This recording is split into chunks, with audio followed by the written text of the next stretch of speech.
के बाद आप सबकी खिदमत में दोबारा हाज़िर हुए हैं। नाज़रीन, अमानुल्लाह गाज़ी साहब के साथ गुफ्तगू जारी है। इन्होंने अपने हालात बताए। हमारे यहाँ इस तरह का कोई भी अदारा नहीं है जो फ़नकारों को या उस तरह के फ़नकारों को जिनके पास अब रोज़गार नहीं है या रहने को जगह नहीं है, छत दे या कोई माहाना ख़र्चा दे। कुछ भी ऐसी चीज़ प्रोवाइड नहीं की जाती फ़नकारों को। वो लड़के लड़कियां जो इस फील्ड में आना चाहते हैं, इस तरह के इंटरव्यूज़, इस तरह की वीडियोस देखकर उनकी भी हौसला शिकनी होती है। अमानुल्लाह गाज़ी साहब, आपसे जानना चाहूँगी, आपने अभी हाल में ही बताया आपके भाई की डेथ हुई है, तो उनकी डेथ अभी थोड़ा अर्सा पहले ही हुई। तो उनकी डेथ से पहले आपका उनसे मिलना जुलना था और वो आपको किस हद तक, मतलब ठीक है आपकी बीवी नहीं है, बच्चे नहीं हैं, भाई हैं, भाइयों के भतीजे भतीजी, कोई रास्ता नहीं था, लेकिन एक माँ जाया होने के नाते मेरा भाई था। बाकी मतलब है ये एक बड़ी लंबी कहानी है कि उनके साथ मेरे इख्तलाफात क्यों मतलब हुए कि एक कराची में ड्रामा करने गया था, मुझे तलाक दो, जमील बिस्मिल साहब का लिखा हुआ था। उसमें अब्दाल अहमद साहब थे, वसीम अब्बास थे, उमर शरीफ था, फुरकान हैदर वो थे और महमूद अख्तर थे, बिंदिया साहबा थी, कोकबदार थी, अमरोजिया थी, मतलब काफ़ी बड़ी कास्ट के साथ हमने। तो वहाँ से मुझे एक अच्छी अमाउंट मिली। मैंने एक मकान ख़रीद के, वो उसका केस चल रहा था, तो वो मैंने मकान का मतलब है, मैं वो जब उधर से मतलब ड्रामा करके मैं सरगोदा किया तो मेरी वालदा ने कहा कि अमानुल्लाह वो जो दूसरा मुद्दई है मकान का, वो कहता है कि या आप 10,000 रुपया मुझे दे दो या मुझसे ले लो। उस वक्त 10,000 रुपये की बड़ी औकात वर्थ थी। तो मुझे जो अमाउंट मिली थी, मैंने कहा कि ये मालिक ने माँ जी आपके लिए अता किया, मैंने माँ को दिया और उसका केस ख़त्म करवा के मुझे जज ने भी कहा, मुझे लोगों ने भी कहा कि आप इसके पैसे अदा कर रहे हैं, आप अपने नाम करवा लो। मैंने कहा जी मेरी माँ ने 7 साल मुकदमा लड़ा है, तो मुझे ये खुशी होगी कि ये मकान मेरी माँ के नाम है। तो मुझे भाइयों के अज़ाइन का नहीं पता था, तो इस वजह से मेरे भाई मतलब मेरे मतलब दुश्मन बन गए। वो मकान के सिलसिले में, माँ वैसे बुढ़ापे में थी, तो मेरे बारे में वो ये कहते थे या ये भाग जाए या मर जाए। ये मैं आपको सीधी बात बता। अब वो जब फौत हुआ तो मैं चला भी जाता, लेकिन मेरे पास पैसे नहीं थे। मेरे पास 5,000 रुपये था। अगर अब मैं उधर जाता हूँ तो वापसी आके काम करने के लिए अव्वल तो मैं वापसी पे ही उधर से मांगना पड़ता, मुझे किसी को कहना पड़ता। तो अगर इधर पहुँच जाता तो इधर आके किसी को कहता कि यार मुझे थोड़े पैसे दो, मैंने काम करना है। तो मतलब ये मेरे लिए डबल मौत थी। तो फिर ये सोचा कि अमानुल्लाह जिन्होंने आपका साल गुजर गए हैं, जो आपको फ़ोन तक के 2 रुपए की कॉल करके आपका हाल चाल नहीं पूछते कि यार हमारा कोई भाई भी है, वो किस हाल में है, वो दुखी है, सुखी है, उसके पास कोई पैसा है, उसने खाना खाया है नहीं खाया। जब इतना मतलब है मेरी कोई अप्रोच करके राज़ी नहीं है, तो फिर ये सोचा कि वो तो अपने मतलब बेटियों बेटों में मरा है, तो मैंने जब मरना है पता नहीं मेरे पास कोई होगा भी कि नहीं। आपके भाई के साथ आपका क्लैश यही था यकीनन विरासती हक की वजह से। क्या उन्होंने आपको विरासती हक नहीं दिया? जो मकान था वो एक्चुअली तो मेरा ही था, क्योंकि वो जो कागजात थे वो मेरी वालदा के नाम थे। तो मतलब एक प्रूफ होता है, जब अदालतों में आप लाख झूठ बोल रहे हैं, लाख आप अप्रोच रखते हो, आप झूठे केस बना रहे हैं, लेकिन जिसके पास सबूत होता है उसकी जीत होती है। सबूत उनके पास है? मेरे पास था।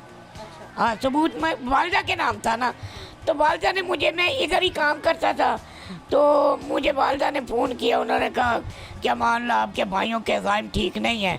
तो मेरी माँ मतलब जून जुलाई की गर्मियों में अंदर घुस के सोती थी, अंदर से कुंडली लगा के। वो बड़ी भोली भाली औरत थी, तो कि कहीं मुझे सोई हुई का मेरे से अंगूठा ना लगवा नहीं कहीं।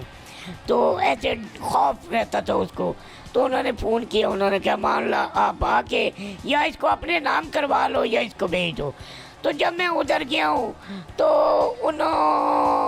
उनको मेरा उधर जाना जो है वो नागवार गुजरा। तो ये मेरे छोड़े, अब जो हो गया अल्लाह पाक उसको माफ़ कर दे, बस माफ़। उसने मेरे साथ जो भी किया है अल्लाह उसको मेरी तरफ से माफ़ कर दे। उन्होंने जो भी जुल्म किए हैं मेरे भाइयों ने मेरे साथ, अल्लाह पाक उसको मेरी तरफ से माफ़ कर दे। बाकी कोई है तो वो जाने, उनका रब जाने। जी नाज़रीन, आपने देखा फ़नकार हमारे माशरे का एक भोला तरीन फ़र्द होता है। इसको जस्ट फ़नकारी करना आता है, हम सब लोगों को एंटरटेन करना आता है। इसे माशरे की वो चालाकी होशियारी नहीं आती। ये इससे पाक होता है, साफ़ होता है। अमानुल्लाह गाज़ी साहब की ज़िंदगी की, उनकी लाइफ की रूटीन की तरफ आपको लेकर चलते हैं और दिखाते हैं आपको कि ये अपना रोज़ाना का ख़र्च क्या करके उठाते हैं, क्या काम करते हैं, क्या धंधा करते हैं। चलिए चलते हैं।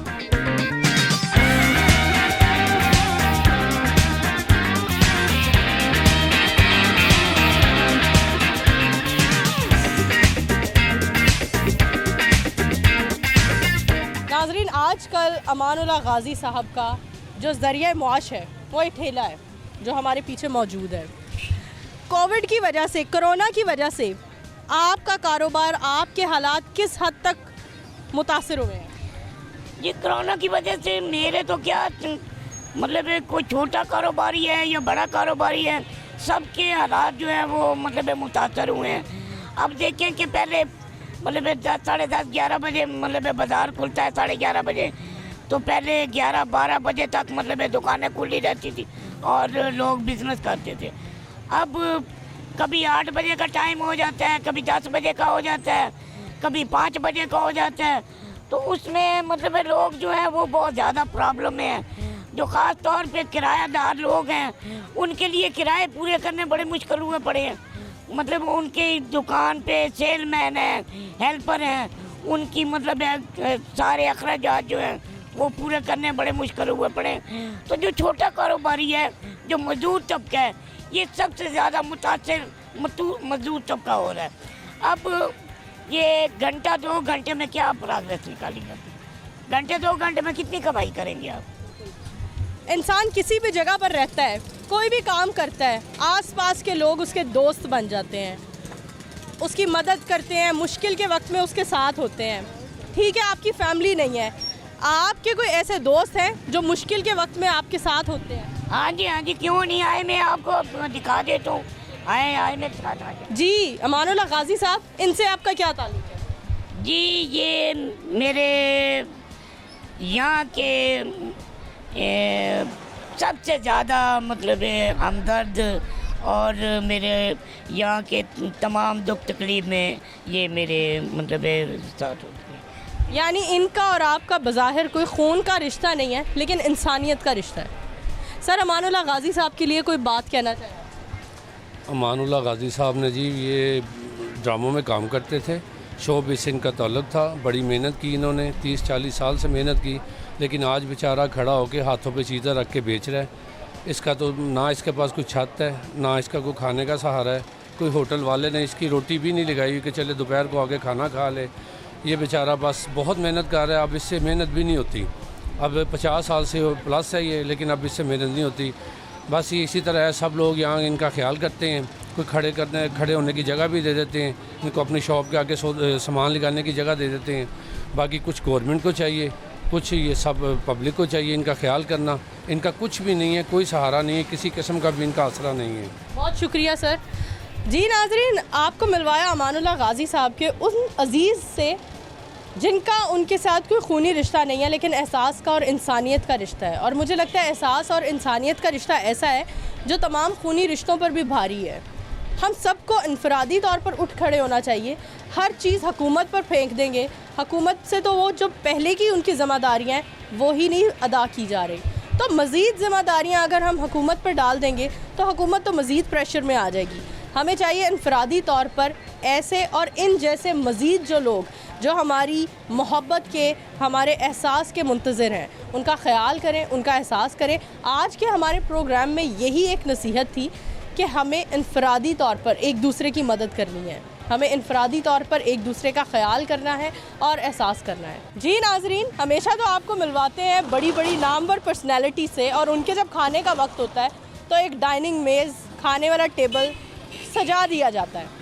चलते हैं कि अमानुल्लाह गाज़ी साहब, जो कि कोई बड़े एडवोकेट नहीं है, कोई बड़े पॉलिटिशियन नहीं है, कोई बड़े फेमस ऐसे आर्टिस्ट नहीं है, उनका खाने का वक्त कहाँ हुआ है और वो खाने में क्या खाते हैं।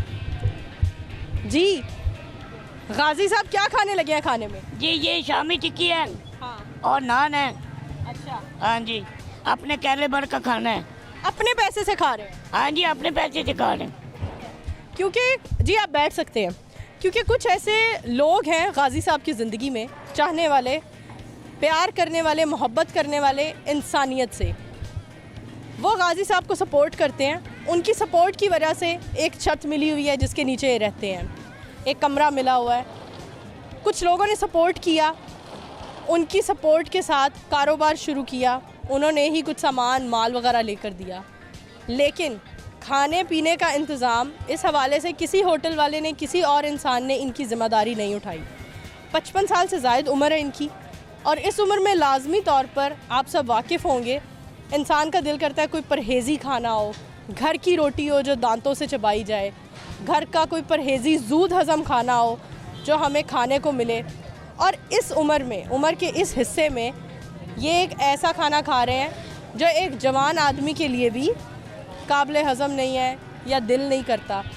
नाज़रीन, चलते हैं गाज़ी साहब के साथ कुछ आखिरी बातचीत करते हैं, उसके बाद प्रोग्राम का टाइम क्योंकि कम है तो हमें आप सबसे इजाज़त लेनी होगी। गाज़ी साहब, माजरत है, खाना खाते हुए आपको तंग कर रहे हैं। आप खाना खाएंगे? आपकी मोहब्बत है, प्यार है, बहुत शुक्रिया। गाज़ी साहब, आपसे आखिरी मैसेज लेना चाहूँगी, क्या कहना चाहेंगे अपनी पूरी ज़िंदगी के तजर्बे के निचोड़ पर? देखिए जी, क्या कहना है, ज़िंदगी ज़ाया हो गई है। 55 साल गुजर गए हैं, 20 साल ड्रामों में काम किया है। इस दौरान मतलब